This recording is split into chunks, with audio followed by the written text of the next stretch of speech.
त्यसमा चाहिँ काठमाडौँ महानगरबाट चाहिँ रेस्क्यु टिमले बालेनजीको टिमले चाहिँ मलाई उद्धार गर्नुभएको उहाँले नै हो। अनि उहाँले पनि त्यही उसमा चाहिँ बालेनजीसँग कुरा गर्न नि पाएँ मैले।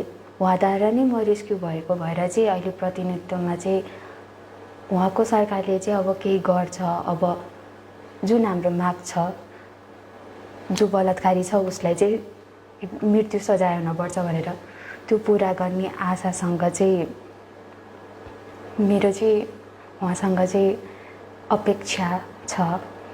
बालेनजीको नगरपालिकाको टिमले यहाँलाई रेस्क्यु गरेको थियो। हजुर। सो अरू त्यति प्रत्यक्ष भेटघाट नभए पनि तपाईँको भएको छ बालेनजीसँग?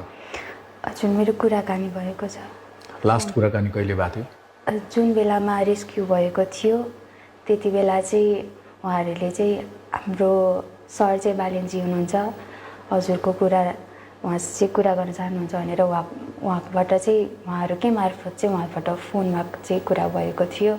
अनि उहाँले चाहिँ जब मेरो केस म आफै त्यति बेला 18 वर्षभन्दा कम भएर आफ्नै उजुरी दिन नसक्नु भएर मेरो आवाज बनेर पनि उहाँहरूले नै उजुरी दिनुभएको थियो। सो केही आशाका किरणहरू छन्? हजुर। अहिले नेपाली राजनीति बालेन एन्ड रविमा घुमिरहेछ, थाहा छ नि है?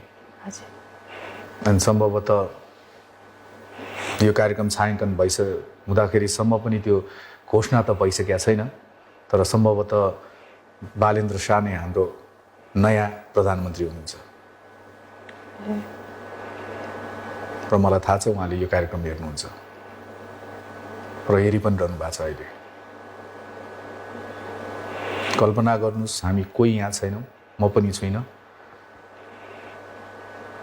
बालेनजीले तपाईँलाई सुनिरहनु भएको छ र तपाईँलाई भन्न मन लागेका कुरा, आफ्नो पीडा, आफू जस्तै अरू दिदीबहिनीहरूका पीडा के भन्नुहुन्थ्यो होला?